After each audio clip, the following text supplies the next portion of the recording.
What if one of the most familiar details in the story of Jesus, known in his own time as Yeshua, was never meant to be there? Not a miracle, not a parable, not a sermon, but a meal. Specifically, the idea that Jesus ate fish. For most people, that detail feels harmless, almost forgettable. A line read once, accepted without thought, and never questioned again. But when you slow down and really sit with it, that single claim carries enormous weight. Because what a teacher eats says something about how they live, what they allow, what they normalize, and what they quietly permit others to normalize as well. So this isn't a small question. Did Jesus, Yeshua, actually eat fish? Or is that detail the result of how his story was shaped, filtered, and adapted over time? And if it was shaped, why did it matter so much? This video isn't here to force belief. It's here to raise questions, to compare sources, to look at what different early communities said about Jesus, and to ask why some voices became dominant while others faded into the background. Not to declare final answers, but to understand what may have been at stake. Because when it comes to Jesus, we are not dealing with a single story. We are dealing with layers.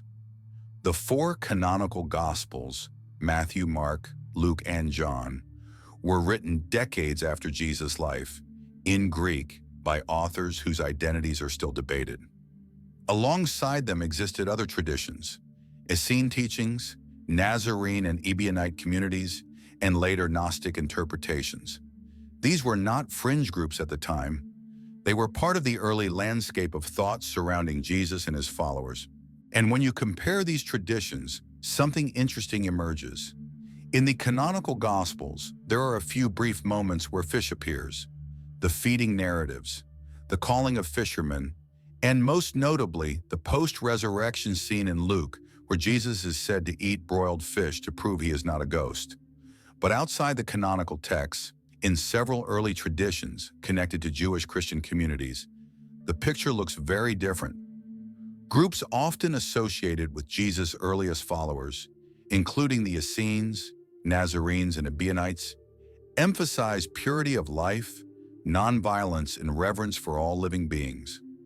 In some of the texts attributed to or associated with these communities, Jesus is portrayed as rejecting the killing of animals and opposing blood sacrifice altogether. For example, in writings later compiled as the Gospel of the Holy 12, a text long debated and controversial, Jesus is depicted teaching that harming animals for food darkens the body and separates a person from spiritual clarity.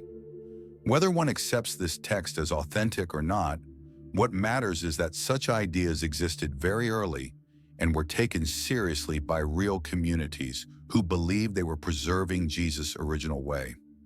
Similarly, in texts associated with the Essene gospel of peace, Jesus is portrayed teaching that the body is a living temple and that consuming dead flesh brings impurity, disease, and inner darkness. Again, scholars debate authorship and dating, but the existence of these teachings tells us something important. There were early followers of Jesus who believed his message included strict nonviolence toward animals and a form of natural, plant-based living. So how do we reconcile these traditions with the fish scenes in the canonical Gospels? One possibility is symbolism. Fish was one of the most common symbols in early Christianity. The ichthys symbol represented spiritual identity, community, and recognition among believers.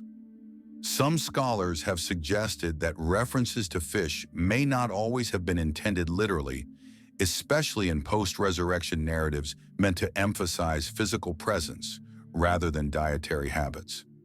Another possibility is cultural adaptation. The earliest followers of Jesus were Jewish, living in a world where debates about food, purity, and sacrifice were already intense. Groups like the Essenes rejected temple sacrifice and lived apart from mainstream society. But as Christianity spread into the Greco-Roman world, it encountered cultures where meat consumption was normal, sacrifice was common, and vegetarianism was rare. A Messiah who demanded radical purity of body and total nonviolence toward animals would have been difficult to integrate into a Roman imperial religion. A Messiah who could be shown eating fish, however, fit more comfortably into existing norms. This is where historical context matters. The Gospel of Mark is generally considered the earliest canonical gospel. Matthew and Luke appear to draw from Mark, along with other sources. John, written later, takes a more theological approach. The post-resurrection fish scene appears most clearly in Luke, a text widely believed to have been written for a Gentile audience. Some textual scholars have noted that certain verses, including Luke 24:42-43, show variation across early manuscripts. That doesn't automatically mean fabrication, but it does indicate that these details were not fixed in stone from the beginning. And that raises an important question.